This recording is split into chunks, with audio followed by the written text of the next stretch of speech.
अकोलेकरांना नव्या वर्षात महापालिका आयुक्त डॉक्टर अजय लहाने यांनी मोठे गिफ्ट दिले आहे। गेल्या वर्षात सायन दैनिक, सिटी न्यूज सुपरफास्ट आणि RRC न्यूजने अकोल्यातील खासगी कर वसुलीच्या ठेक्याविरोधात आवाज उठवला होता। त्यास आज यश आले असून महापालिकेच्या खासगी कर वसुली करणारी एजन्सी स्वाती इंडस्ट्रीज यांचा ठेकाच मनपा आयुक्त तथा प्रशासक डॉक्टर लहाने यांनी रद्द केला आहे। त्यामुळे सामान्य नागरिकांच्या करातून होणारी लूट थांबणार असून इतकेच नाही तर महापालिकेच्या शेकडो कर्मचाऱ्यांच्या हाताला काम राहणार आहे। स्वाती इंडस्ट्रीजच्या खासगी कर वसुलीचे भूत भाजपच्या चांगलेच अंगलट आले होते। त्याचे चटके त्यांना विधानसभेत बसले होते। या विषयावर सर्वात पहिले बातमी छापणाऱ्या सायन दैनिक, सिटी न्यूज सुपरफास्ट आणि RRC न्यूजचे अकोलेकरांनी अभिनंदन केले आहे। नव्या वर्षाचे हे गिफ्ट RRCमुळे अकोलेकरांना मिळाल्याची भावना हजारोंनी व्यक्त केली। स्वाती इंडस्ट्रीजच्या खासगी ठेक्याविरोधात सामाजिक कार्यकर्ते निलेश देव यांनी अन्नत्याग आंदोलन केले होते।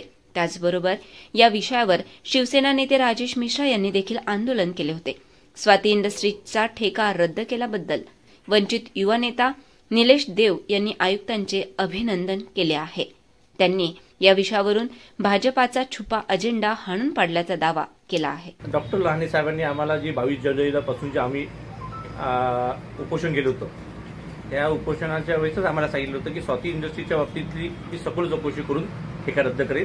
त्यानुसार त्यांनी 3-4 वेळा हिअरिंग करून ते आज त्यांचा रद्द केला, त्याबद्दल त्यांचे मी आभार व्यक्त करतो।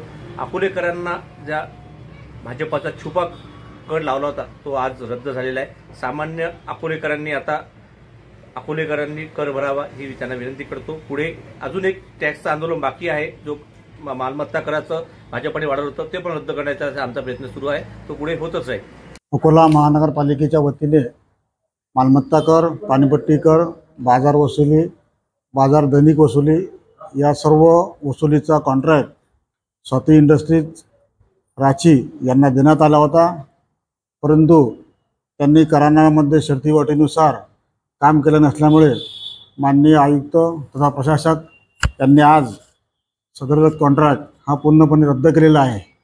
मी सर्व अकोलावासियांना आवाहन करतो की त्यांनी अकोला महानगरपालिका कर्मचाऱ्याकडूनच सदर मालमत्ता कर व पाणीपट्टा कर भरावा व आणि त्यांना सोयीचे व्हावे म्हणून आम्ही 4 झोनवर सुद्धा त्यांना मालमत्ता कर व पाणीपट्टा कर भरण्याची व्यवस्था केलेली आहे। तर मी पुन्हा सर्व नागरिकांना आवाहन करतो की त्यांनी कोणत्याही खाजगी माणसांना किंवा खाजगी एजंटना कोणालाही पैशाचा व्यवहार करू नये।